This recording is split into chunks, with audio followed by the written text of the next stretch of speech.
What? Devin, What? you ready for some intro music?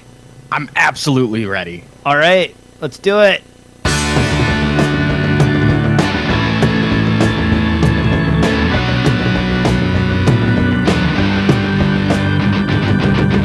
Hello and welcome back to another episode of DSLR FILM NOOB Podcast. Yes, another episode, once every couple of months now. That's how we roll over here. We've been gone for a little while, as you've probably noticed, and we're back. I got Devin here with me. It is hot and smoky up here in the Pacific Northwest, where there is fires raging around my house. Power was in and out the last couple days, but now I am back. I am normal, other than the air pollution. What about you, Devin? Where have you been? I've been waiting right here. No, I've had my hands full with lots of projects going on, and stuff is picked up with a lot of stuff over at Red Bull. It's live season right now, lots of live shows and live stuff going on. So I've been running around doing that. Meanwhile, just keeping an eye on the GH5, because I have found a few good deals for like 1,800, 1,700 on that. So I haven't pulled the trigger yet, but I've been keeping my eye on it. Have you seen any of the people that are reporting the screen freeze and video freeze dropout issues recently on firmware 1.1? No, I haven't heard anything like that. And I was able to borrow one for a little while, and I didn't run into that issue myself. But there's enough people talking about it that it seems like a big problem. I don't know if it's a big problem. I haven't had any with my two GH5s. I suspect the people I've talked to so far, it sort of sounds like it may be a memory card issue. A couple of them, when I checked in person, they had fake SanDisk cards with the 95 meg stamp on them. And for those of you, check your 95 meg SanDisk cards, because some of them are U1 and some of them are U3, and that does seem to make a difference on the GH5. Mine has been actually working well, and if guys you're wondering where I have been, well, it has been feature-length film season for me. So if you want to take a look at this, this is some of the stuff I've been working on, trying to avoid the naked ladies in these pictures that I'm scrolling through here. But we murdered some people, we did some green screen, we even had a pig on set, and 18 days of shooting later, and I am finally back home from that very exciting, fun time. It's nice to have enough of a budget to afford special effects. Other than that, some commercial shoots, been in and out doing some stuff for the local City of Commerce as well to help out around town. But that's about it really on my end. Devin, it's been a month and a half. Any significant purchases that you've added to your camera gear? Oh, man. You know what? Honestly, not a lot, because I haven't had a chance to run out. I'm working on a video to show you guys what I'm doing to do a little bit of run and gun, just because my style is a little different than DJ. I'm a little bit bulkier and a little bit bigger, but for good reason. So I've been working on that. So I'll be showing off a lot of small rig parts and things like that I've put together. But no, this past month it's been pretty much all engineering and streaming stuff. I haven't even been out to shoot that much, except for maybe the skateboard video we just put up. Have you been you just been editing in the off time, or what do you do? What are you up to? Are you working mainly at the booth, doing mostly, like the ones and twos? No, it's been boothing, it's been engineering. A lot of video switching these days is actually TCP/IP stuff. It's all understanding the differences between your fibers and things like that in order to copy signal paths and satellite booking and things like that. So and monitoring the stream and watching, and sitting there and watching it. But when I'm not doing that right now, I'm actually doing a lot of pre-production with working on writing some things with a few people. So I don't have anything in production or anything to show for it. But if I'm not kind of engineering or switching or doing that live streaming stuff, I'm over doing pre-production. Well, I don't normally promote my own stuff, guys, but Robo Mummy Part 9 will be out here in about 4 weeks, premiering at about 10 theaters throughout the Midwest, and then starting to hit the film festival circuit. That's one of my features that's on the way. And then we've also got Chills Down Your Spine coming out. Shivers Down Your Spine is now on Blu-ray, and if you search my name and hop on Amazon, you can find, I think, about 7 of my titles available for you. So, go forth and watch the crap that I have created over the many years. On my purchasing front, though, Devin, I finally sprung for it. And right here, as you can see, I will get the... Oh, yeah, use that second camera. Yeah, I'll use my second camera here because, wow, we're fancy. And you can see my messy floor full of studio crap. This is the Panasonic XLR audio adapter for the GH5. And I can tell you that this XLR1 it's worth it, man. I got this on eBay. I think it was $350. About the price of what you pay for any of the regular XLR audio adapters. And this guy... The only complaint I have, audio quality, I would say it sounds as good as what you get out of like a Juice Link or a Beach Deck. And I know Robert from Juice Link will probably post a video showing how there's noise floor at minus 25 dB on this thing or something of that nature. But it sounds really good.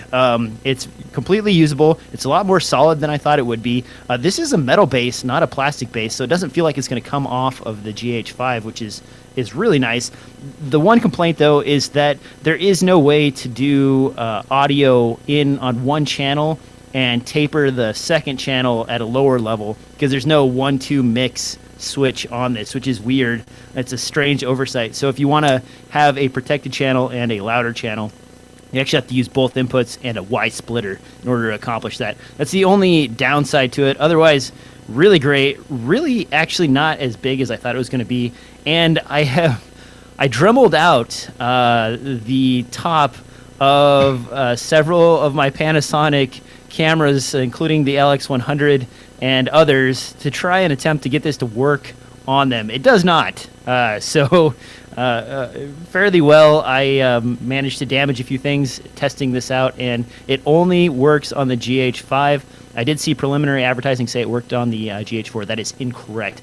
Do not buy this if you have a GH4, only GH5. But it is great. I am irritated that there are proprietary things like this, but $350, not a bad price. Anything else, Devin, before we dive into the news? No, let's get to the news. Let's get to the news. Here's a familiar jingle. Time for the news. Time for the news. Speaking of the Panasonic GH5, we've got new firmware coming. Everybody's playing with it. Nobody actually has it in their hands yet. End of September is when we are supposed to see that. Version 2.0 offers all of the sweetness, all the bit rates, and all of the 422 10-bit encoding that you can shake a stick at. If you're wanting to get out your newer high-speed UHS-2 cards, here's your chance, because these guys are going to be writing 400 megs per second. You can get that at 60 frames per second. You can get that at 50 frames per second, 24 frames per second, and the list goes on. They've also improved in-body image stabilization, as well as numerous other things. A lot of people are excited about the anamorphic mode. That one is not my cup of tea, but maybe Devin is in love with that. You've seen the list. What do you think, Devin? Does this look like an awesome list of upgrades? Are you going to use that high bit rate? Is it worth it to you to fill up memory cards that fast? I think there's certain situations where it is, but then again, I've gotten used to working with some directors who like the Blackmagic look and doing ProRes on everything, where everything is gigantic. So for me though, like this, it almost makes me feel like I know there's a big pairing with like Atomos being like, hey, let's attach this to your DSLR. We're gonna get you that 10-bit. We're gonna get you that HDR. And here, I'm like, man, the bit rate's so high. I understand it's still lossy. Like, I understand it's not ProRes here, but it's so high, and you're talking 422, and you're talking 10-bit, and you have enough bit rate to actually use all that information that you're holding on to, that it makes me think, like, a lot of that stuff just becomes irrelevant for a lot of production workflows. To each their own. There's certain parts where you'd want to have something ProRes or have something that's easy to edit right out of the box and is fast to render. But I don't know. For me personally, especially as a solo shooter, I kind of see it as a way to eliminate needing that field monitor if you're one of those people who needed the absolute best out of your camera. I think the margins are so negligible. It's like, why bother? So, okay, so let's start from the beginning here. Have you seen the prices of UHS 3 or UHS 2 cards? Yeah. They're pricey. They don't even sell them in above a 64 gig capacity that I've seen, and that's about $120. So there's that. To me, that's not the end of the world. Just because, like I said, I'm used to working with Blackmagic. I'm used to. There's only one memory card that'll work with Blackmagic RAW on the mini cinema camera and the micro cinema camera, whatever they are, and as well as their little monitor systems too. And it's that SanDisk Extreme Pro that we all know and we all love using. So I'm already used to paying a premium for my SD cards.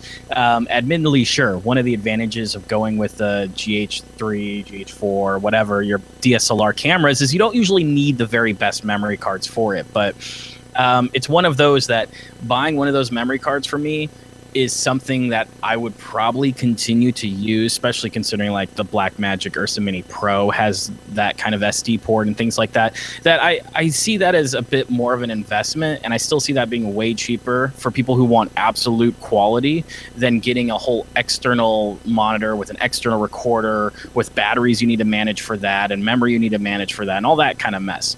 I totally think it's justified.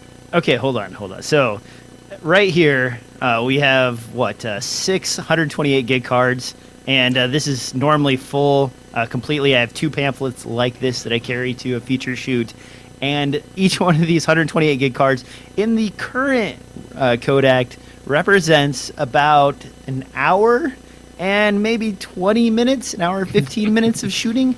So now we're going to double or quadruple the data rate that you're sending to the card, and we're going to give you capacities that are in the 64 gig range. Sure. That means that you're going to get, 15 minutes of recording?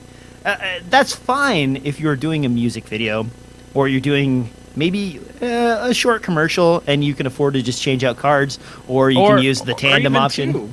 I mean, visual effects. Think about if you're doing green screening work, or you're doing plates of smoke and explosions and stuff like that. You're going to want all of that extra bit rate, especially with something like an explosion, something that really makes the compression work hard. For those situations, you're right. Memory cards are small, and I totally get that. And I wouldn't sit here and be like, this is the only way to shoot your GH5. You must put it in this mode. But I think it definitely has a lot of use. Now, while I am naysaying, I am still excited, and Devin hit the nail on the head. Green screening is one of the things that is always a little rough with, and by a little I mean a lot rough with DSLR cameras. In general, that's the only reason I keep my Ninja around to this day, is for the occasional green screen shoot that I need to do, because it is a pain in the butt with the pixel smearing that happens on most DSLRs to do a proper key, and you end up in key light trying to do like grayed edges and all kinds of wacky BS, and it sucks. When you add up 420, you add up a lossy H.264 compression that doesn't preserve edges fantastically, and then you combine all that with just poor lighting or other situations you run into on set, it's near impossible to get a decent key. And that's one of the reasons why I bought into having a Blackmagic, was just that ProRes or that RAW capability. I was like, this is what I have to use if I'm going to green screen and not want to spend 10 hours in post trying to fix it. Yeah. Okay. You win this round, Devin. I am excited for that. I do like the option, even if I don't end up using it, to shoot all the bandwidth possible inside the camera. And I am excited for better, even more optimized in-body image stabilization. That's great. I actually was just recently out shooting, and somebody kicked a tripod, and I had forgotten to turn the in-body image stabilization off. And you could not even warp stabilize to fix that footage, because the tripod shake ends up counteracting the shake of the image stabilizer, and you just get an image smear. You don't get anything useful at all. And I would love to see maybe some sensing in the camera that lets it know that it's on a stable base and it's not moving at all or has very little, and shuts that off. Plus the battery usage. The GH5 tends to die probably about 20 minutes faster on a single battery than the GH4, which I still have around. Great camera, by the way. But GH5 still got great battery life compared to if you're shooting video with Canon or a lot of the other options out there. I got about 40 minutes on my 5D Mark 4, and I got about 45 minutes to an hour on my 5D Mark III. I get an hour 10-ish on the GH5, and I got about an hour and a half to 2 hours on the GH4, which that's a significant change. On the side note, though, I am running this guy. Magic. So okay, yeah, that chews up more. XLR audio power is probably eating up some of it. The GH4, I have an external battery-powered XLR adapter, so maybe that's it. I'm putting too much weight on that. Now, speaking of too much weight, let's talk about something little. Have you seen this ridiculous thing from Sony? I didn't know this was a thing. I didn't know we needed the new best action camera ever, but Sony has done it with the RX0. And I want to underline 0 a couple times. This $699 1080p camera is basically packing the 20 megapixel sensor from Sony's RX line of point and shoot cameras, which people tend to like. It has a fixed 24 millimeter f4 lens from Zeiss, and this thing is, I mean, the main thing that's actually impressive is it's capable of outputting 422 4K via the HDMI port, but it doesn't record internally. Devin, is this just for replacement of those little tiny cameras inside of like race cars and things like that? Is that what's going on here? I would say absolutely. Anyone who's a fan of Top Gear and alike will sometimes be able to see some of their behind-the-scenes camera. And Top Gear, especially when their production moved over to Amazon, they started using a lot of GH4s for their drone camera shots and things like that. And they were using just like Mythbusters, Black Magics actually for a lot of their production purposes, because they wanted it to be small. They want to put a lens on it, and they want to control things like ISO, aperture, all that kind of stuff. And considering that this has a focus on time code, as well as putting out like an S-Log2, like an established S-Log profile, tells me that this is like purely for broadcast reasons to fit into an already established workflow. It's not necessarily something I think that's going to attract the solo shooter or anything like that, but I think it's Sony like trying to put more pressure on GoPro, and GoPro hasn't been doing fantastic, and I think this is them just trying to keep them down, trying to go, now we can kind of get into the professional market, because let's face it, the reason why GoPro is where it's at is not just their consumer side, but the fact that when it comes to broadcast and video production, they're one of the only ones producing that quality in that form factor. And I think this is Sony's opportunity to be like, all right, we messed around the consumer sector, we're ready to put something out that really everyone's going to rent from the camera house, because still it costs next to nothing if you break it. If you have insurance and things like that, it's not that big of a deal. So I think it's kind of interesting, though, that it doesn't have a what I would say is like a mount, a micro four thirds, for something that they like advertise all this quality and the 4K being external and stuff like that. I feel like it's broadcast purposes. I feel like it's a basketball camera thing. I'm just kind of surprised I'm not seeing lens options, if that makes sense. Even if it was some weird custom mount that they made for it where you had to buy their lenses, that would be a Sony thing to do. But I think overall that's kind of where it's supposed to fit, and that's why I don't think it's necessarily that attractive for people like us. So there's mention in the chat room, I didn't know this, but there's JuiceLink possibly going out of business?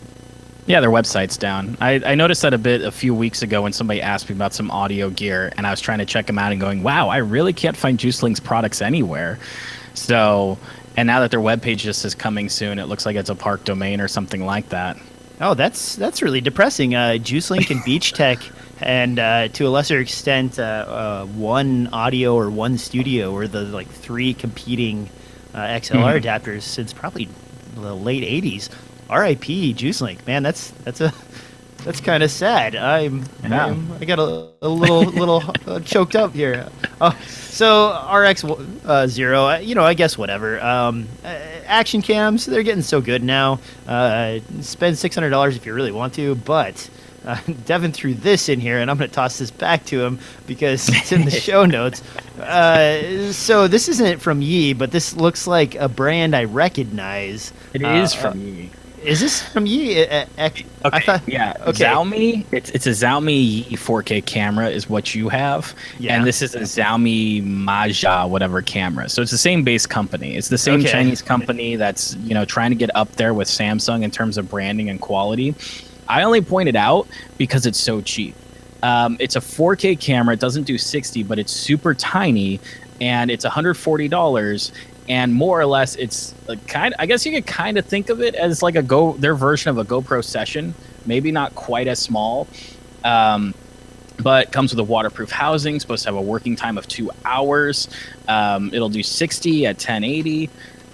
It'll also have AV out, which I know probably isn't something a lot of camera guys are concerned with, but if you like flying drones and FPV, typically those systems don't handle HDMI out. So the fact that this camera has AV out, analog, tends to make it perfect for those kind of things. But it has the same Wi-Fi stuff. It's got the same image stabilization stuff, which we've been really impressed with, the whole low light stuff. So you consider that you're like kind of able to get this 4K camera with a built-in screen, 2 hours of battery life for like $140 right now.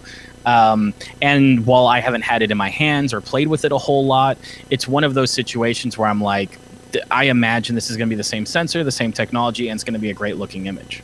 What about the Yi Lite? I was aware of that addition to their collection, and that's only $99.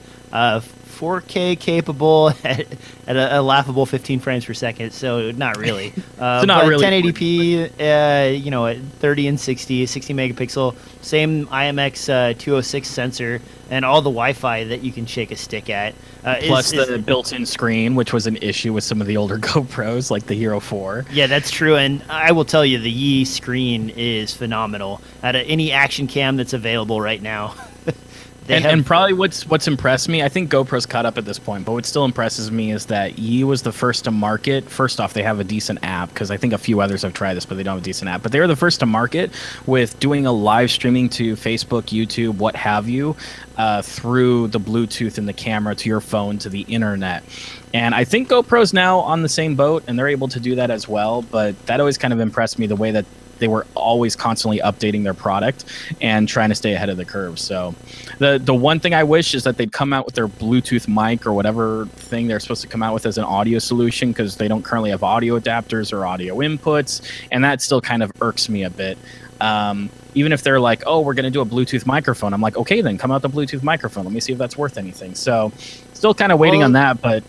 So the new, I don't know if you're familiar with this, but the new Yi 4K Action Cam, the next edition, basically has a USB-C audio adapter that is available. Oh, the 60 plus, the 60 FPS one? Yep, and I've tested that out. Audio quality is meh, and it's in the same ballpark as Sony's audio quality, that FDR X3000. I love that for video because of the image stabilization in body as opposed to digital, but audio quality into the microphone input is pretty lame. Yeah, but does it support like a digital audio stream through that USB Type-C, or is it just an analog? No, it's an analog pinout straight to a regular microphone. So nothing special there. It's very similar to what GoPro does with their USB 2 little plug that goes to audio. And out of all of the action cameras that are out there that I've tested, and I've tested a lot of action cameras, Devin's done many as well, GoPro still has the market cornered in terms of clean audio via an 1/8 inch or 3.5 millimeter input. The audio on a GoPro, you put a lav mic in there, you don't get the horrible hiss of automatic gain control. So even though it's doing a little bit of gain control, it's not nearly as bad as the days where you would just have white noise filling empty space. And Sony hasn't fixed it. Yi hasn't fixed it. Garmin is bad at it. Everybody sucks at doing this except for GoPro. And I don't know why. It doesn't seem like they're able to steal everybody else's technology. They're all using the same Umbrella A9 platform. Why they can't write a similar algorithm to fix the audio, or hell, give me manual controls. I'm smart enough to set the levels properly if you give me that option. I know how to listen to audio. I know how a meter is supposed to work. Oh, yeah. No, it's a shame, and kind of back to what we were talking about, that's Sony, which, by the way, I didn't see any audio options for that one. But I think that's part of them trying to be pro, is the whole time code syncing and things like that. Because that's the one thing that's kind of lacking from GoPro, which people have made add-on backpacks. We've seen them at NAB for a couple of years now, where you can throw on a backpack that'll time code sync your GoPros and things like that. But oh, that's true. And I think that's what Sony's trying to edge in on and try to prevent that from becoming a thing where everyone uses GoPros for their car cams and crash cams and things like that. So, all right, moving on to the next thing on my list here, and this is one that actually came out a couple weeks ago, but it's kind of interesting. It's a first for Canon. Hey, look, guys, you want a full frame flip out screen? Oh, good, we've got it. Hey, we're Canon. We're still relevant, guys. Meet the Canon 68 Mark II. This is a full frame. That doesn't sound sarcastic at all. Sensor, 1080p video. So impressive. Good job, Canon. No, this sucks. Oh, great. You gave me a flip out screen. That's awesome. That's something that people have been screaming for years. And you gave me a full frame sensor, which is excellent. Yeah, touchscreen. I even like that too. Touchscreens are actually starting to grow on me. But this camera, Devin, anything exciting about this? You might, other than the full frame, it sort of seems like what TI 25. You know, is that what number they're up to now? I think it's a 7i. I think they're up to a T7i. Oh man, to be honest, I feel like the reason why this camera has a flip out screen, and this probably speaks to what Canon wants to do with these cameras, is they added a flip out screen for people to take selfies. I don't think they added a flip out screen for people to vlog on YouTube and do other things like that. That's what I honestly believe. That's why I think it's taken so long. I think that's why it's here now. I think Canon only cares about this as a stills camera, and they're like, yeah, it does 1080p as well. Yeah, it's got great image quality. Hey, we got that great color science, so we're doing our thing.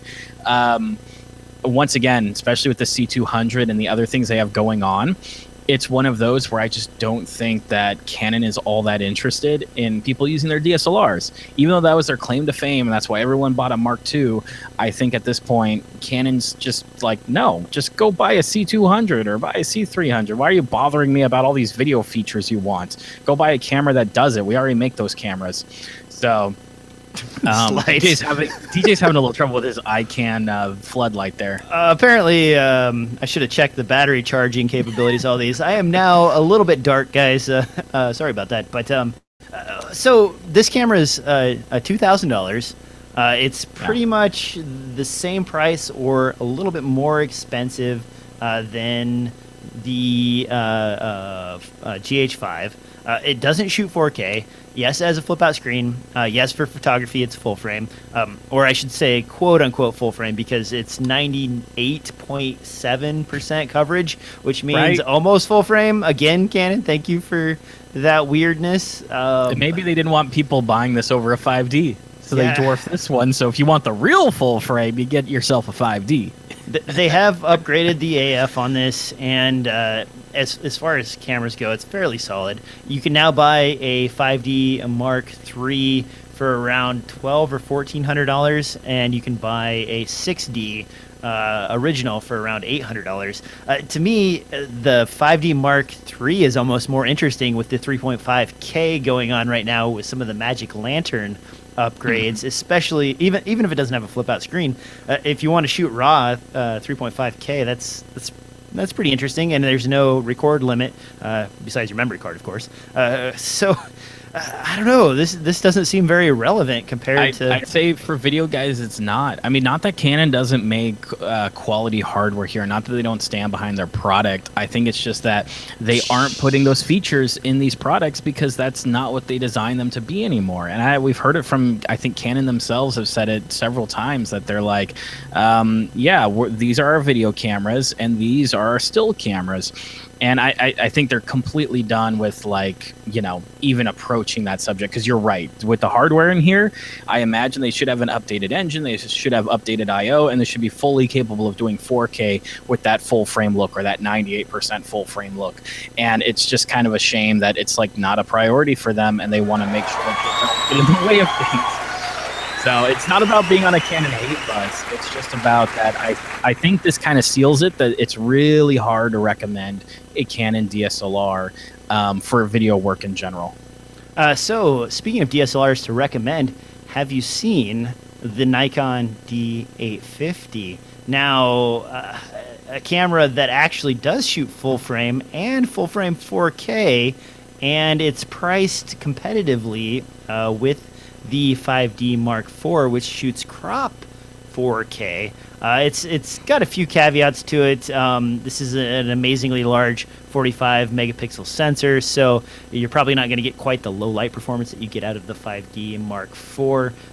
But it has high speed shooting up to 120 frames per second, 4K, no DCI 4K, just UHD 4K.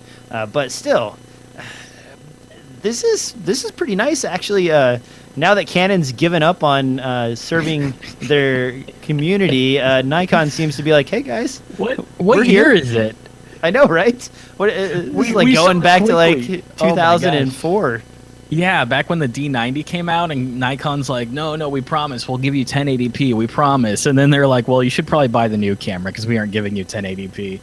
And then everyone went away from Nikon because they're like, Canon's kind of the same price and it looks better. But no, you're right. It makes a good point that Nikon's like, we don't have a video camera department, so we have no reason to sit here and dwarf our stills cameras. So it makes it at least you can have a conversation about potentially using that camera in a production. I am actually interested. I might rent the Nikon D850 just to play around with it for a week. The camera looks pretty good, and I love Nikon glass. It's just that it's so damn expensive. You got to get that old Nikon F, dude. That F mount. You got to get that old glass. So, as a A7S Mark II shooter, trying to adapt lenses that don't have autofocus pisses me off immensely. I don't want to do it. It's irritating. It's frustrating. I rely on autofocus way more than I should, and I don't want to have to deal with manual focus. Not to say that I own some cinema primes. I do. I own all of the Voigtlanders for my GH4 and 5, but those are special occasion lenses. They're not something that I go out and want to mess with every day. And even adapting glass to the Sony A7S Mark II, it irritates the bejesus out of me. Slow control rates, weird glitches, lots of turning it off and turning it back on again. It's just not been a very fun experience. The less I ever have to adapt, the better. I do adapt to my GH5, and it works fine with my Metabones adapter. But when I say it works fine, it literally just works fine. It doesn't work great. It doesn't amaze me. My mind is not blown. It's okay. It's acceptable. And I don't want to hassle with that anymore. I don't know about you, Devin. You still have a bunch of Rokinon glass, I think. Well, actually, I've been looking into that. I've been scouring eBay for some decent deals on cinema glass, because as I see it moving forward, I've been kind of torn. I've decided on the GH5, but I was kind of considering an Ursa Mini 4.6K because those have come way down in price since the Pro came out. You can find some used ones for under $3,000. But I was considering cost of memory cards, a lot of my glass is micro four thirds for the sake of portability, as well as autofocus, like you said. And so far, because I've been using the Blackmagic, I'm very used to manually focusing everything. So, but when I do some of my own projects, you're absolutely right. That's one of the main reasons for the GH5 is just the fact that the GH3, part of it too is that the app is slower with that camera and doesn't work quite as well because it was the first time they did it. So the focus doesn't always work right and it doesn't always trigger right and it's not perfect. And that's one of my reasons for the GH5 is just to have, hey, if I need to film myself for a video review or something like that, I can hold my phone in front of my face and get the focus and hit record and go.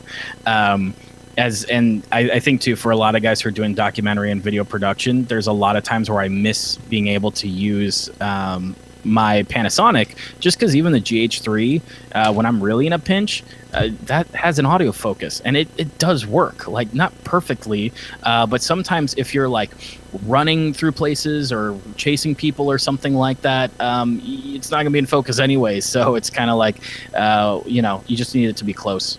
Well, so I don't use the like continual autofocus on any of my cameras, but the touchscreen once and go is super nice. I don't want to live without it anymore. Except, okay. 4K. 4K is hard to get in focus without a big, nice monitor. Oh my gosh. I let some, we had 3 cameras on set and we were shooting, and I let a friend of a friend grab a camera to help shoot a couple of shots, and I needed a close-up, and I let him run that camera, and we basically had to throw all the footage away because he immediately clicks it over to manual focus and then checks the screen for focus, doesn't use the punch-in feature at all, and you get it back and like everything's soft. Like everything he shot was useless, and it's like, what are you doing? I'm like, just touch right here. It's very simple. Anyone can do it. And he's like, that's not the filmic way. I'm like, get out of here. Oh, jeez. Get off my set. You're done. Well, and a good point for that, too, because some people like establish a way of doing critical focus, and they may not understand that it's not quite that simple, especially anymore. I was shooting with a C300, the Mark II, the 4K version of it, and the owner of the camera had a Tamron 24-70, that's a pretty high quality piece of glass, f2.8, whatever. And we were setting up for an interview, and since he came from broadcast, he was very used to these parafocal lenses on all of his cameras where he'd zoom in all the way, get focus, and then zoom out and frame his shot. And just while we were waiting around, I went ahead and tested that and saw that sure enough, like the Tamrons and probably even the Canon of that glass is not really parafocal. And in 1080p, it's close enough, but in 4K you punch in and you can definitely see that, ooh, you could get a little bit more crispy if you punched in and focused rather than zoom in all the way, focus, and pull back out. So those are things to consider too when you're using photography gear and things like that, is that, it's not exactly the highest quality piece of glass. You're not always going to catch focus the second time you go back to it. And certain autofocus systems, especially like he's talking about with a one-click, will do way better than a human will and will be a little bit faster. True, maybe they can't follow focus as well as a human, but it's too, depending on how you're shooting it, it's better to have, shots that are in focus than a whole day ruined because you're busy playing, a filmmaker. Yeah, that's definitely true. One thing to note, and I've tested this out on multiple Canon lenses, including the 24 to 105 f4 and the Tamron 24 to 70 f2.8. They will stay in focus when you go from wide to close-up. They always lose their focus for some reason going close-up to wide. And I know there's a reason for that internally. I just don't know why. Because I was arguing with somebody a couple of months back about parafocal lenses, and I was like, no, the 24 to 105 is parafocal. And they're like, you're full of crap. I'm like, yeah. And I showed them a bunch of examples of where like I zoomed in from a distance and it stayed in focus. And they're like, well, do you have any examples of zooming out? It's like, well, no, I don't actually. I never needed to zoom out. And he's like, well, go try it. And I did, and sure enough, it doesn't work. So plan your shots accordingly. Okay, so another weird thing, since we've been gone for so long, how about this, the hydrogen red phone, a $1,200 Android phone with a special camera from Red, branded and so on. It also has this plate that allows you to possibly attach accessories and so on. Devin, you got anything to add to this other than like WTF? I mean, we really don't know. As far as what we do know is that it's definitely built around a cool concept where it's going to have add-on packages to the back, and there's been a few mock-ups. We haven't seen anything real yet, but there's potential for people to believe that, hey, you might be able to throw like a 4K or a 6K raw sensor and maybe a little piece of glass on the back of this phone. How useful is that? How does that work in production? I have no idea, because you got to worry about battery life. If this is your daily driver, are you going to not only just run out of battery for your shot, but also run out of battery for your phone that like call you on the way back from the shoot? There's a lot of questions here. I think it's exciting what they're trying to do. I think for them, it's just them exploring a new space, because this could also be, as we've seen Google try to do, an answer for VR. We know that Red is pretty interested in VR, stereoscopic imagery, and things like that. This could kind of be their own way of putting some hardware into that market. But part of it too could just be a way for consumers to pay for their R&D, because I think they literally have nothing but mock-ups, and tons of people have dropped tons of money. Now, Red will probably deliver. They're not a company that's going to ruin their name over something this silly. But all right, Devin, I got to stop you for a second, man. Your audio is is blowing up. It's all craggly and whatever. You want to reset your USB port really quick, or whatever you got. Are you downloading a torrent over there? Is that any better? No, you still sound like hell, man. Okay. I'm sorry, folks. We're experiencing some technical difficulties here. I'll bring up the page here so you can get an idea what Devin's talking about. This phone basically just has like a red adapter. You can add some stuff to it. It's almost like somebody's like, "Hey, you should make a phone." They're like, "Yeah, we should make a phone," and then they did or are going to. There were for a while some gold phones and some weird rich folk phones. And this sort of feels like maybe an iteration of that, only for filmmakers. Shooting 6K in 3D, I don't really know. I'm not going to buy it. Devin, if you got your audio fixed, are you going to purchase this? He's looking very serious right now. I hear you from somewhere else, from the bottom of the well. I can only stall for so long before I get Devin back to fill in the void. Oh my goodness! There you go. You sound way better now. Does that work? Okay. Yes. What did you do? I told Hangouts to not use my sound card and then to use it. Ah, clever. That seemed to fix it. So maybe something's up with my Chrome. I don't know. They took away, and this is inside baseball, but you guys, if you're trying to use Hangouts in YouTube, they took it away for a while. Like, you can't have this anymore. And then suddenly it showed back up again because so many people used it that it was just frustrating.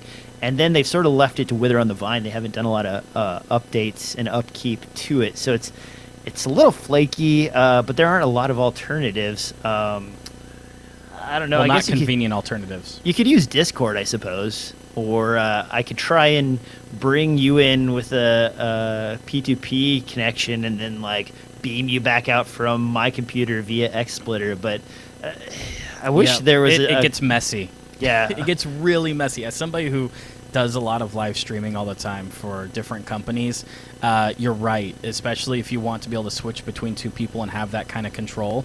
It's like you either do it all manually, where you bring in all those video sources from other people and you control the switching, or you use Hangouts and it does 90% of the work for you. And so no one else has really been interested in creating a solution like that. Besides normal video chatting software, but video chatting software usually doesn't have an outbound stream option. So that's kind of why we're in this situation we're in, where it's like, well, the only other way to get past this is if I send him an RTMP feed or something like that, and then he ingests it through an XSplit, and then he sets up the camera shots. So it gets messy from there. Oh my god! And you guys want to see real mess? Check this out. So here's my setup. I've got a sampler here. I've got a Tascam DR70 here, mixing audio. I've got Devin coming in via this external sound card that just feeds this and then kicks his audio out before it makes it to this filter, which goes into my sound card, and that is going through my microphone right here, which also, look at this adapter setup, and a hum transformer to reduce the noise that's generated by these cheapo lights that I'm using. If you're not seasick from that camera motion, you should be. Doing a podcast these days, live and trying to mix audio is, God, it sucks. I wish somebody should just make a convenient device that does it all. And I hope for the flood of emails with "here's the convenient device, DJ," and I will sign up for it. Okay, next thing on the list, because we've gone off trail. Devin, you put this tripod in here. This is like some kind of crazy floating tripod. What do you know about this? It's $1,000? Yeah, it's $1,000, which to a lot of people is a lot, especially a lot of the audience. But that's usually pretty good if you're buying a top-of-the-line Manfrotto or something. it's just an exciting new one from a company like Sheltie, I think is how you or is it Schatler? I think it's Schatler. It depends who you ask. Depends where you grew I think up. Sheltie is the horse. This is, but what I like about it is, one, it's incredibly tough. They built a new machine to. This is going to sound like an ad spot, but I just think the tech is cool. They actually had to kind of build a custom machine to wind the fiber in that specific shape. So rather than going tubular, they went for a design that is actually stronger, and it's a little bit wider and a little bit thicker. But that does two things. Besides being a little bit stronger, it also allows it to make it very easy to carry, because then the whole thing is kind of. It's hard to describe, but it's a very round, easy to carry object. Oh wow, that then really on top folds up. Yeah, and then on top of it, that one latch on the top actually unlocks both segments. Oh, so wow. you get full extension on the tripod from one latch per leg. So typically, too, I mean, this company's known for making quick deployment tripods for ENG news and stuff like that. This is more just kind of like, I thought it was really cool because I doubt I'm ever going to spend that much on a tripod. But at the end of the day, man, this thing is light for what it offers too. 75 millimeter bull at 2.5 kg. That's nothing. It's nothing. Yeah, it's built for carrying deep into the bush. Yeah, that's like travel tripod territory. Yeah. Wow. So it's super impressive. It looks well engineered, well designed. I'm not at a point where I have that much budget for legs on a tripod, much less a head. But the technology behind it's really cool, and I love to see something as simple as a tripod get upgraded and get more innovative like that, because I think we need a lot more of that. You know who's actually improved their fluid heads in recent years? Manfrotto's like 503, 501 series has always been like, it's okay. Middle of the line, not great, not super smooth pans, but, good enough for entry level, or if you want to buy like a used one, that's a great way to go. The new video, or they've basically just tacked the word H or the letters HD onto everything and like upgraded it. But their new video tripod heads, the 503 replacement and the 701 series replacement, I had one of those as my loaner tripod while I was shooting in the Midwest over the last couple of weeks, and it was actually pretty smooth. I would say it was smoother. You're talking about the one with the bridge? Yeah, with that the weird bridge technology. Yeah.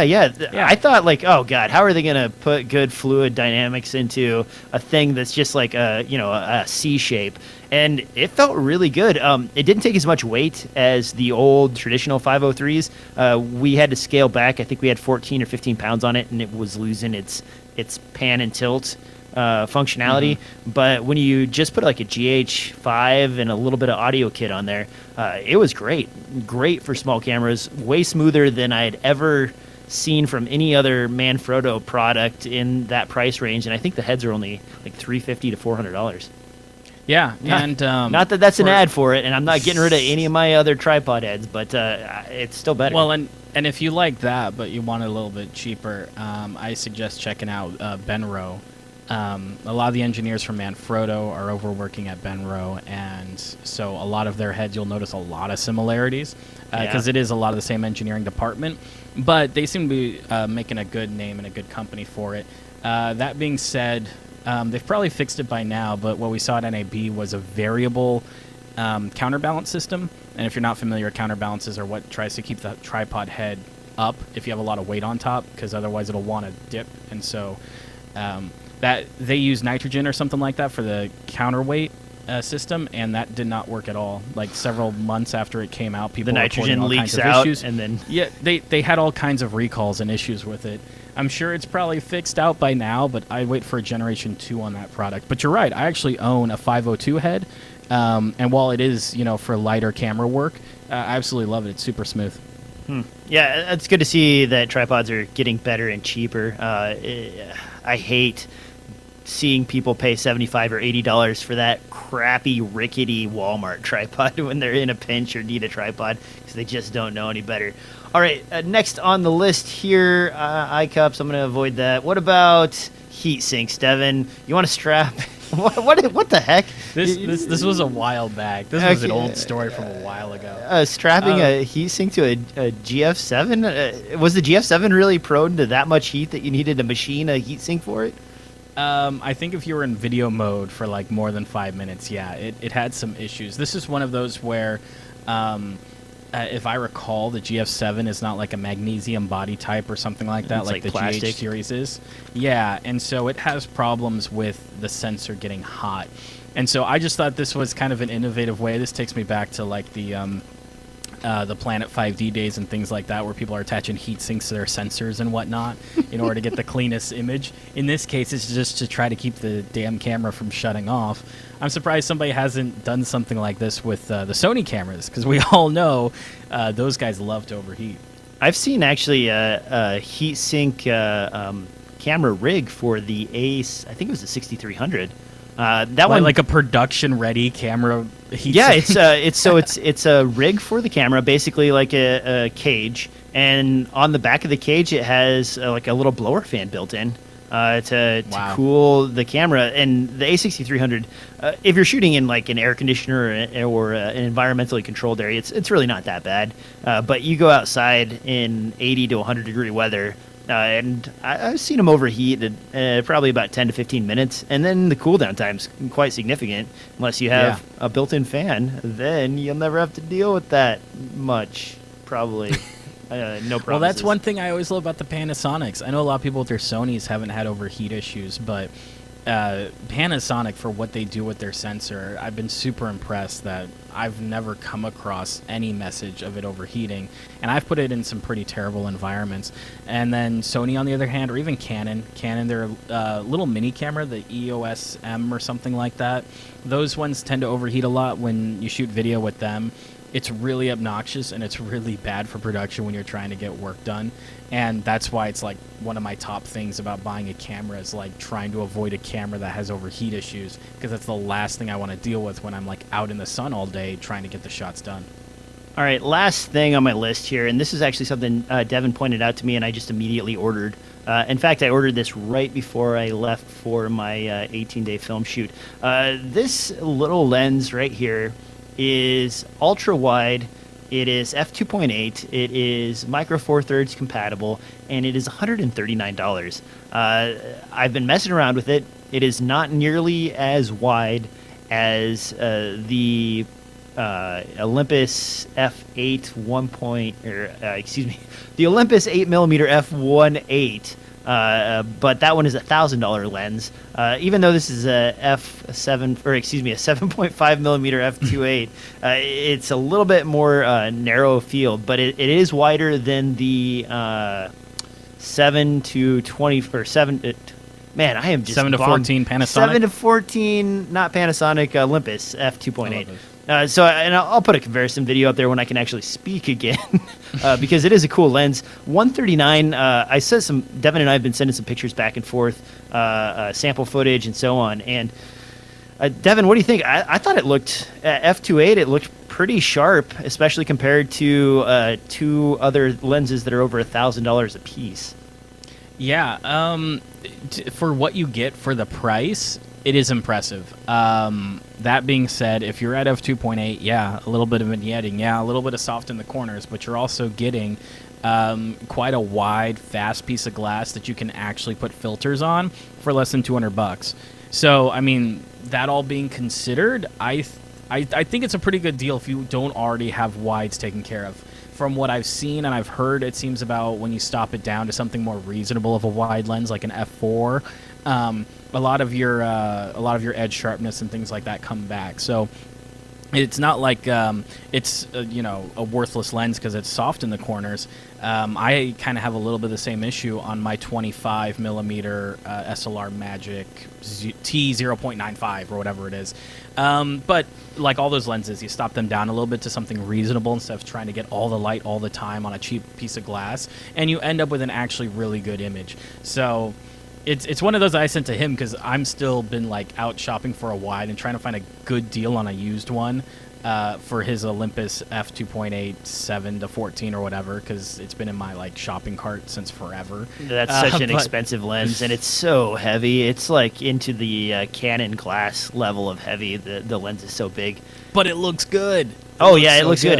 That one's also it has the correction so that everything looks normal. You don't get that fisheye look, rectilinear, I think is the term I was searching for. And I did see for $800, I think there is a new Asian knockoff rectilinear manual focused lens available that's ultra wide. I don't remember what the name of it is off the top of my head, but it popped up in my news feed last week, and I was kind of interested in possibly taking a look at that. You won't have to worry about some of the issues with vignetting and edge sharpness with a lens like this if you're on the Blackmagic Pocket camera.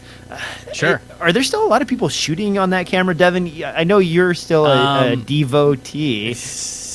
No. From what I can tell, I'm probably one of the only guys who's actually using it as an 8 camera, and that's just because I never wanted to really shoot with the Blackmagic or any that were available at the time I bought that camera. It's because it was cheap, and it was because, hey, if I need to do some green screen work. It's just a lot of guys have asked for Blackmagic, or they ask for a secondary camera guy who has a Blackmagic. And so even what most people are running around with is the 2.5K, the Blackmagic Cinema. Some of them have the 4K, not quite as popular, but I think a lot of people coming into the market, at least here on the West Coast, they buy that camera for a little bit over $1,000, and then when they market themselves, they get to say, well, I have a Blackmagic camera. A lot of times when I get hired for my camera, I don't say I have a Blackmagic camera, but the guys who know me, who need a second camera operator, or they need like a close-up camera while they're doing a wide or something, they know I have a camera that'll match their color profile and make editing easier for them. And in some cases too, like when they're, for shooting flat and putting LUTs on and things like that, it makes it a lot easier if it's all from the same brand. It's pretty close then. So most of the time though, it's all the super low budget stuff. It's Blackmagic 2.5s. If it's mid-grade, pretty much everyone's on a C300. I don't know anyone who's not. And I honestly haven't run into a whole lot of mid-grade recently. So it's either been, I've been on some shoots where we're just doing reds all day. Just red epics. Like, I haven't had a chance to play with a helium yet, but it's either been red epics or it's been a low budget production that's been old Blackmagic cameras. So I'd never come across an Ursa Mini really, or a C300 when I'm running around. It's either the absolute garbage or it's like, some pretty high-end expensive rented gear. Out here in the Pacific Northwest, I've seen a ton of A7S Mark IIs floating around on every level of set up to and including high dollar productions as a B camera. I have seen the Ursa Mini once, and it was like, it wasn't being used, but it was on set, sitting on a tripod in the back corner, and no one really knew what it was about, so they just didn't use it. And then I have actually seen quite a few GH4 and GH5s showing up in the wild. When the GH4 dropped in price, it seems like when it fell under $1,000, a lot of people started picking it up as just an extra camera, and then it sort of made its way into a lot more hands than I would expect it, and people are like, oh yeah, I guess I'll just buy this to try it out, and then they kind of like it and do some shooting with it. I haven't seen a ton of red out here, but I've seen a ton of SF5s and FS7s in use on higher production shoots. So that's kind of just what's going on out here. So I don't really know. Well, I mean, too, when you're West Coast and you're LA, it's kind of like everyone wants an Area Alexa, but no one's gonna pay for it, so everyone settles for a red. And it's one of those that the people who choose the cameras are always the producers. It's never like DPs or camera guys, and so that's why you always end up with reds, because that's the only thing a producer knows is either. Well, the Elixir Alexa Mini, isn't that down to about a 20,000? What's a red? You can rent a red Epic. You can buy a kit for maybe 14,000. Oh, that's maybe okay. 12,000. So it's still, and then the Alexa Mini, I think you have to. It's basically just a box with no power or anything, and you have to buy a bunch of accessories to really make it a thing. To kit it out, yeah. So when you consider how much you're going to pay for a rent day, yeah, it's mostly red Epics because the quality's still there. The low light isn't terrible. And of course, there's no reason for anyone to really go out and start messing with a whole lot of 8K hydrogen sensor or whatever craziness, unless you're one of those guys, I guess, shooting YouTube videos of cell phones. Then yeah, you totally need 8K. But if you got all the money, man, I mean, you shoot whatever you want. Yeah, you shoot whatever the hell you want. But No, so that's pretty much why Red Epics come out. It's because, I mean, you look at the, like, Red MX1 or something like that, because you can still rent those. They have, like, fixed pattern noise. They have terrible low light performance. It's really interesting to see that a lot of films got made on those cameras when you consider that, like, the low-level DSLRs blow that kind of stuff out of the water, in my opinion. But Red Epics is kind of that sweet spot where the day rent rate is super low. Everyone's used one several times, so everyone's familiar with it. There's no hidden bugs or quirks that no one knows about, and then people say, hey, it's a red shoot, and then everyone Instagrams a picture of the camera on set, and it's like, we're on this, you know, a set with a red camera. Oh my gosh, dude, that's half of it. You know, that's Hollywood for you. That's Los Angeles. That's half of it. It's just like making sure your Instagram looks pimp. You can buy a red 1MX Mysterium for, it looks like, about $2,000 on eBay. I'm not even joking. And to here, be guys. honest, Like, there's a bazillion better things you could spend your money on than a red MX. Yeah, that's silly. Okay, so last thing, and you were talking about all the image quality. I just wanted to point this out, which I thought was really interesting. The Sony A9 is priced at, I think, just shy of $5,000, which is pretty darn expensive for a point-and-shoot camera. But it also shoots 20 frames per second RAW, which is almost a full video speeds. You know, it's close enough. And if you follow the link through on the show notes, there's a cool little demo video of these guys basically shooting a video using the 20 frame per second burst on the Sony A9, and it looks really good. Autofocus is sharp. They're able to basically go through the raw photos and set up white balance and everything else you could adjust. At 20 frames per second, I guess the question becomes, when are we going to just plain have burst photography as filmmaking? Is that 2 generations away? 1 generation away? Are we almost there? I mean, does this count? You know, you're 20 frames per second. You could probably make that work. It might be a little bit bad, but fight speeds sped up to 24 would look nice. You know, you're talking about, like, when are we going to have that inside of a DSLR, right? Like, when is yeah. I mean, so right now, like, what do we have? We have the 1DX Mark II, which is, 18 frames per second, I think? We have the A9, which is able to shoot 20 frames per second, and that's basically doubled in frame rate from the previous generation.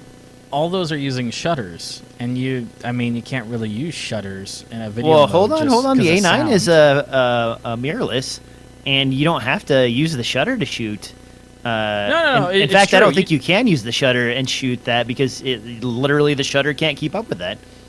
Well, yeah, but you're mentioning the 1DC and things like that. Well, then in that case, we're already there in a lot of ways. I mean, a lot of the Blackmagic stuff is, you know, pretty much just shooting PNGs or DNGs and puts them all into a folder as raw pictures. So it's one of those where I feel like we're mostly there. I think the reason why we're not seeing it in things like a 5D, besides Canon being Canon, is because it's just it adds workflow, it adds complexity to kind of shoot things in that way and then restructure it back together. And there's not really, not everyone can agree on the standard in order to do it, because, you shoot with a Sony, you got weird XMPP whatever data, bringing that stuff together, and you shoot on a Panasonic, and Panasonic's got their own way. I mean, heck, all of them have their own RAW modes.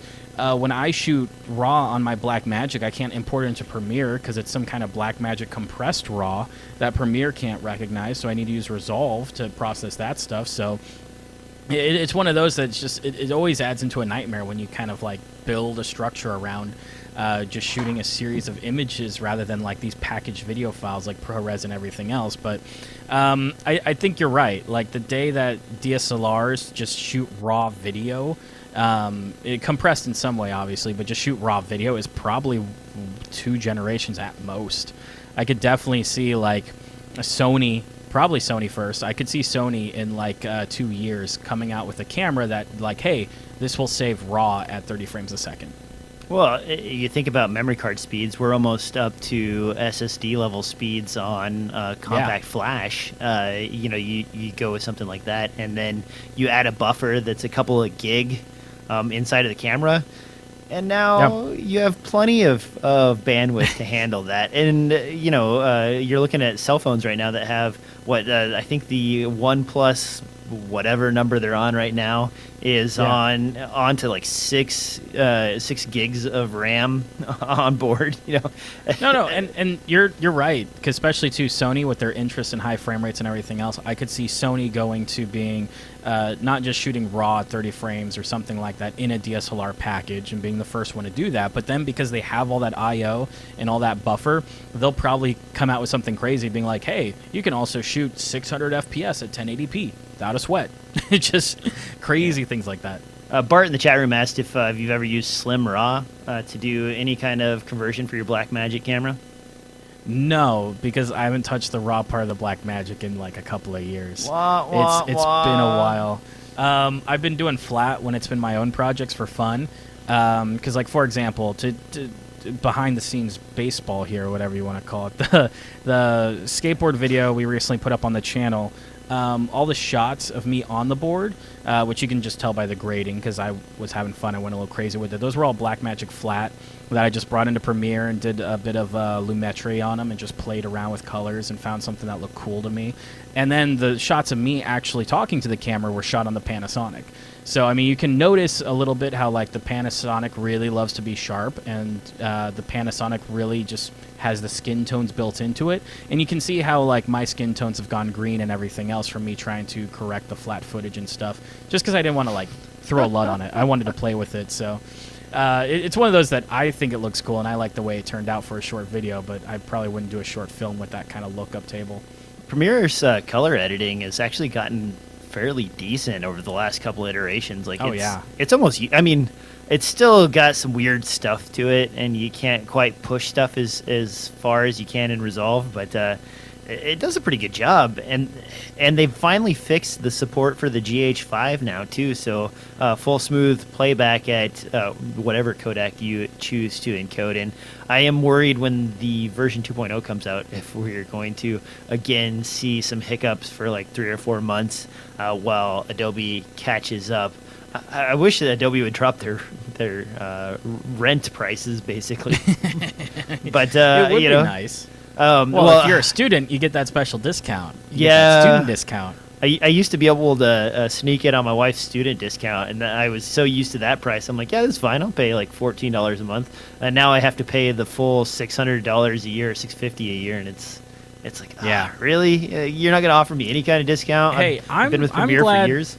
I'm glad that Premiere is bringing all the color correction into the editing software itself, rather than when they did speed grade for that 1 year and trying to like send it out to another program. Just because it's like, speed grade is a pain in the butt, man. Yeah, well, not just that, because I mean, learning a new color program is not like learning a new NLE. Like, they're way different in their theories on how to treat color, but at the same time, it's like. I'm so glad they started putting Audition plugins inside of Premiere. It's like, guys, I know these are just basically VSTs. Like, this is really basic stuff you put together. You shouldn't have to send it package. to freaking an audio editor and then back into Premiere, save it in like 3 different states in order to get your audio back to where you want it. Yeah, and so I'm glad to see them starting to treat Premiere kind of like a Photoshop, kind of like we can do a little bit of everything pretty good. And I want to see them, and I think that's important for them to really be attractive for people who are like considering Final Cut and things like that, because Final Cut is a pretty complete package. And it's like, if you make Premiere a pretty complete package, you'll have a lot more people buying into that. What's the deal for like one program? It's like $15 a month, isn't that? Yeah, I think you can get it as low as $9.99 if you're getting one of the special like indie packages or photography packages or something like that. Right, and considering that Premiere now can do keyframing, and what I mean by that, because it could always do keyframing, but it can do easy ease and it can do interpolation between your keyframes. It's always been able to do easy ease. Really? Because Yeah, I feel like you just, I feel like 4 years ago I couldn't do You that. highlight the dots and you click auto bezel, and it just does easy Auto ease bezel? or auto bazaar. What I don't, you know what I'm Anyways, talking about. There's been to me there's been greatly improved animation in there as well, and then having After Effects being able to build templates for it. You could Yeah. have an editor who just pays for Premiere every month, and it'll take care of 90% of the crap he needs to take care of. So I'm excited for that, and I think it's going in a good direction. There was something in the Hollywood Reporter about Premiere really getting aggressive about collaboration, because that's the one thing that's keeping them from taking the throne away from Avid in terms of big high-end Hollywood productions when you have 8 editors on one timeline. Well, it's really nice now with the auto file location. I work with the 2 remote editors on various projects on a regular basis, and being able to just send them a really small Premiere file, and even if they're really bad about hard drive management and location of files, like Premiere just finds it without even doing anything, and like takes care of all the back end for you. They added the power window option, so now you can do basic masks and point color corrections in Premiere, which you couldn't do tracking. before. With tracking, yeah, exactly. yeah. And have you seen, I haven't messed with it yet, but the new audio feature that's actually able to rebuild audio from a script after it samples so many iterations of an actor speaking. So just by gathering up like the tones of from the sentence structure, it can actually rebuild extra words that you type in. It's wild. It's That- wild. that sort of with thing- like improvements on Morph Cut, it's completely going in a crazy new direction. Editing is just is really going crazy. The whole software engineering, and now that we're putting machine learning and AI behind it, it's getting ridiculous. To answer your question, Jess, I am interested in it, but I haven't gotten my hands on an anamorphic adapter for one of my GH cameras yet. So I'm one of those who's an anamorphic guy. DJ is not so much. I typically will go through the whole process of having a big anamorphic piece of glass to sit there and double focus and do all that annoying crap with. But the adapters provide some pretty cool looks too, so I'm always interested in seeing what they've got to offer. I mean, can't we just crop 10 or 4K, down to then you don't get your light 1440? flares, man. You don't get your laser light flares, man. Come on. I'll add those in post. Whatever. I can get into After That's Effects and right. throw in some lens flares. I'll get a plug-in. I can generate some lens flares in Photoshop and then mask layer over the top of it. Bam, done. Yeah, Perfect. done. They look normal, Absolutely. natural. All right. yeah. On that note, I think we have done a pretty long show for not being back in a while. Devin and I are going to try and get back together a little bit more often. A few of you have asked where Mitch is, and I will probably send him a message. I have actually been the reason the show is in and out with my feature-length shooting and my commercial shooting that's been going on. I've been really tied up. Plus, guys, if you don't know, I transitioned from a full-time filmmaking position with one company to a full-time engineering position and a part-time filmmaking job. So I actually work at work instead of play. So there's a little more focus I have to put on my working life. And the reason for that is pay.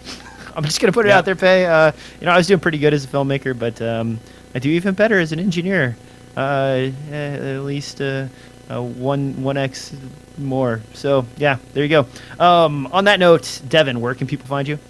Guys, hit me up on Twitter, Instagram, DevoCut. And guys, you can find me at DSLR FILM NOOB whenever that actually gets updated. That's a rough one. That one's real dry. That's what you haven't thought about in a month. Yep. Yeah, no joke. And on Twitter at DSLR FILM NOOB. You can find this podcast on SoundCloud, iTunes, and anywhere podcasts are distributed. Like, rate, and subscribe. We love to hear from you, so send us a message, an email. You leave a comment below. We'll probably read it, maybe. Devin definitely reads it. He's in. I read all of them. He reads all of them. He's very good about that. On that note, thanks for listening. Thanks for watching, and we will see you next time on another episode of DSLR FILM NOOB.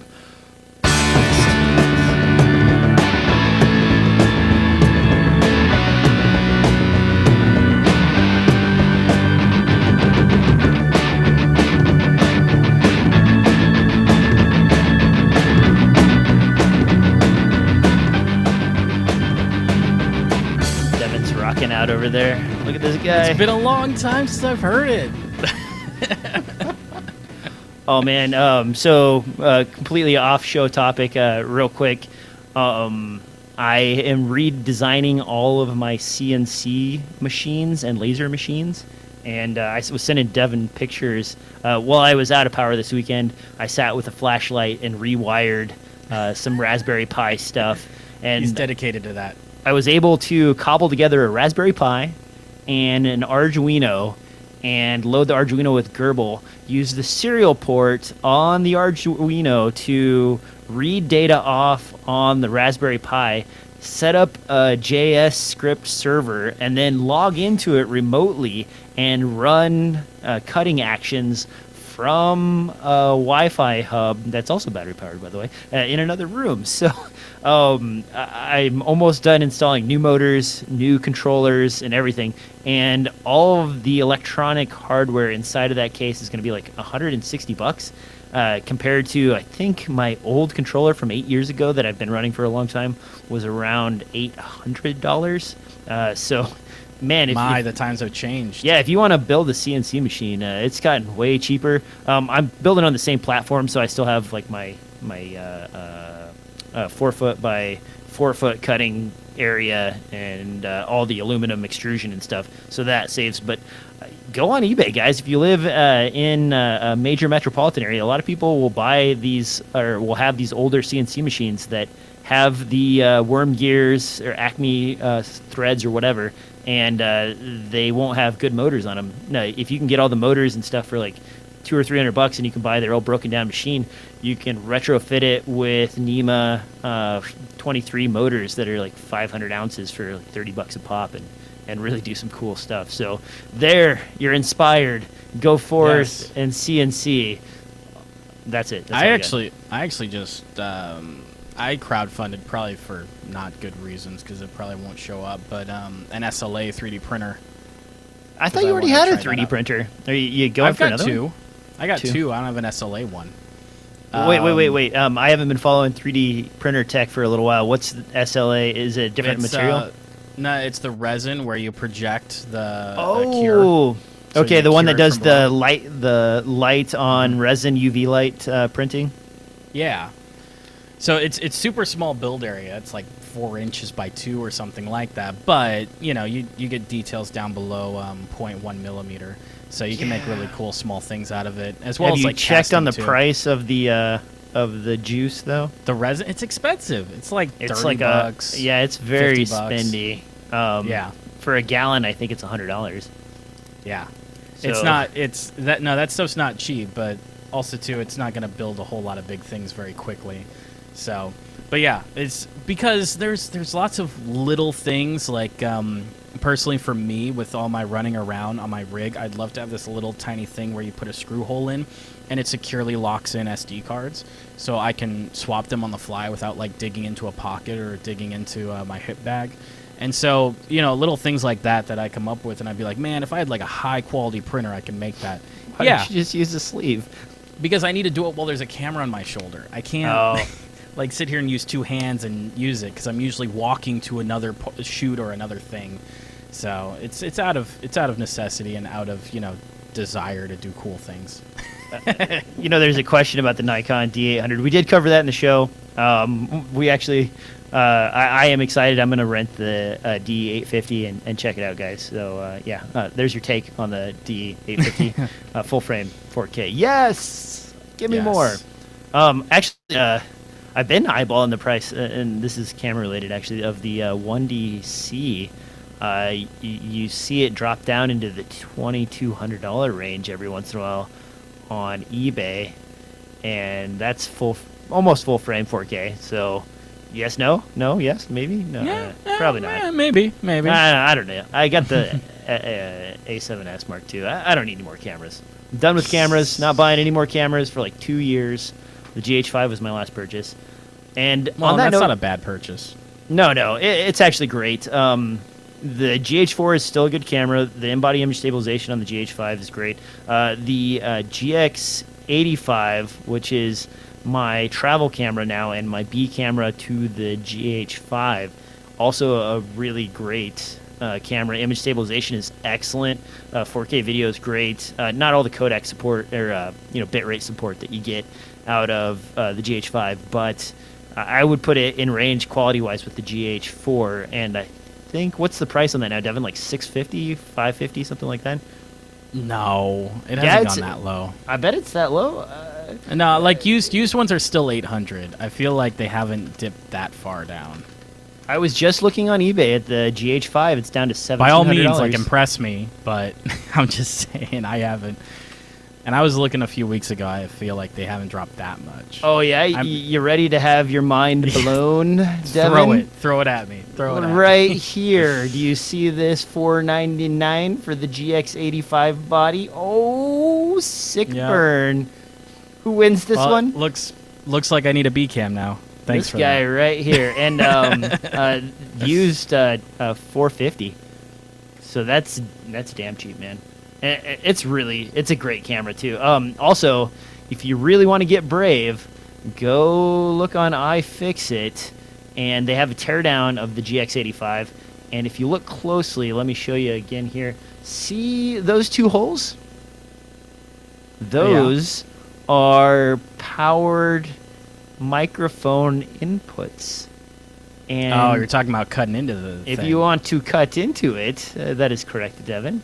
It does have volume control for those inputs, and with the installation of, say a capacitor and 3.5 millimeter jack, or this is how you can tell he's been engineering all day. A 2.5 millimeter jack, even if you want to go really tiny, you could actually power up a lav mic or support a mic input of any kind on this. It does take a little bit of work.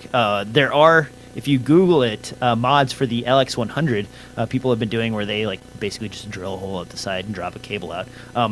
It is a ribbon cable to these microphones, just so you know. I'm not going to explain why I know that, but it's a little harder to solder, just to keep that in mind. But it is a project, and it's dropped down low enough in price that if you screw up, you still have a good stills camera, unless you really screw up. That would probably be me. All right. I don't have that kind of talent. On that note, I'm going to actually stop the podcast now. Thanks, everybody who stuck around for the extra 20 minutes of Devin and I rambling. And we will see you next time. Later, guys. Oh, no one can even see you do that. There you go. It doesn't matter. Yeah, I can see you do that. All right. Later.